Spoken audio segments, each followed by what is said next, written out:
I'm going to show you how to build a $1 billion plus network as an introvert. And so this is just a picture that I took. This is a year ago, and I did a mastermind in Beverly Hills. So you can see some fun people here. Christo, Patrick Campbell, Eamon was the CEO of AppSumo. Caleb over here used to work for Gary Vee, one of his creative directors, and now works for the Hormozis over here. So you can see the Hormozis. And then Sam Evans, Cody Sanchez over here, and other great people. My point of showing you this is not necessarily to say, okay, well, he's bragging about this. No, it's more so to say that it takes time to cultivate your network.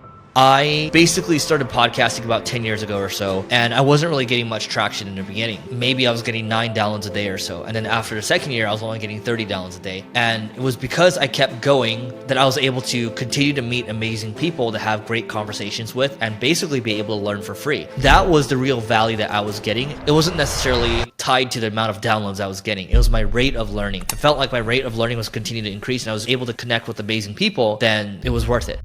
I would say start building your media empire. If I were to start today from scratch, I would focus on long form podcasts, have it recorded on video, chop it up for shorts, for reels, for TikToks, obviously throw it on the audio channels as well. And then you have basically multiple content sources that you're pushing out to. You're going to be able to try to maximize the reach there. Ideally, you're talking to people that are either popular on YouTube or podcasts, so you can maximize the reach, because ultimately it comes down to, oh, who's this person that's interviewing this person over here? That's kind of the arbitrage right now. Leveling Up combined with Marketing School, we're approaching 100 million downloads. The first podcast I've been doing for over 10 years. The other podcast we're approaching 7 years now, and that's a daily podcast. And we've created a system around it where it doesn't matter if my podcast co-host gets sick or he gets married, has a family, I get sick, I'm traveling, he's traveling. We're always going to make time to do it. And we've been very consistent with it through the years. And we've been very focused on just covering stuff around marketing. And that is the benefit of focus. The other thing I'll say is you want to help others get what they want. Instead of trying to be the most interesting person in the room, try to be the most interested. If you're an introvert, you're probably not the most interesting person in the room anyway, right?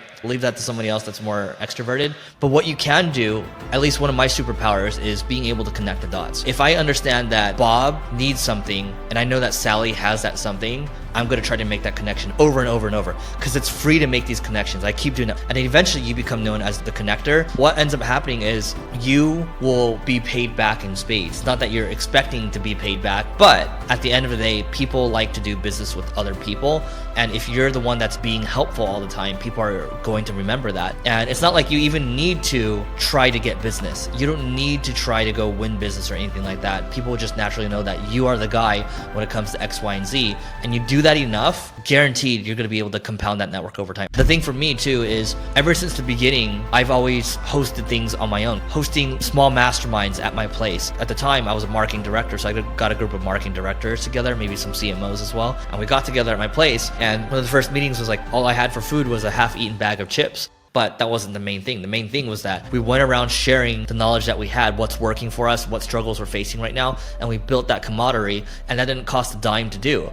For me, I don't like being the center of attention. I also don't like going to events and having to walk up to people. And so my way of doing it is just, I'm going to create my own experience. I'm going to pick the venue. I'm going to pick what we're going to talk about. I'm going to pick the theme for it. And then I'm going to choose to dip out when I want to dip out. And that's just how I do it. And that works out really well. So your mileage may vary there, but I will tell you that even as an introvert, you're not going to be able to build a strong network unless you get with people in person, because that's where the magic happens. That's where you feel that you're actually bonding with someone, that you're actually connecting with someone. And that's how you build those long-term relationships. Because even you watching this video right now, sure, you're getting to know me a little better, but at the end of the day, it's more transactional. Continuing on here, we talked about the events, but also peer groups too. Even early days, I remember before I even became an entrepreneur, I called an entrepreneur and I asked him, what was the most impactful thing that you did in your career as an entrepreneur? And he said, by far and away, it was joining this group called Entrepreneurs Organization. And I looked up Entrepreneurs Organization, and at 25 years old, I was like, oh my God, I need to be a founder of a business doing $1 million a year. How am I ever going to do that? And then 2 years later, I was able to join Entrepreneurs Organization, and eventually you look at joining other groups. So I eventually moved on to a group called YPO. And my point of saying all this is that there are a lot of groups out there that are available. There's entrepreneur groups, there's peer groups for marketers, there are investor groups as well, like Tiger 21, and Hampton is a new one. And so ultimately, the thing to understand here is that if you're going to hang out with people that are high level, understand that the air gets thinner as you continue to climb higher and higher. And it's all about community at the end of the day. So when I go to like a conference, for example, let's say I go to TED, and I'll be talking to someone, say, hey, by the way, are you in YPO or EO by any chance? Oh yeah, I'm in YPO. Boom,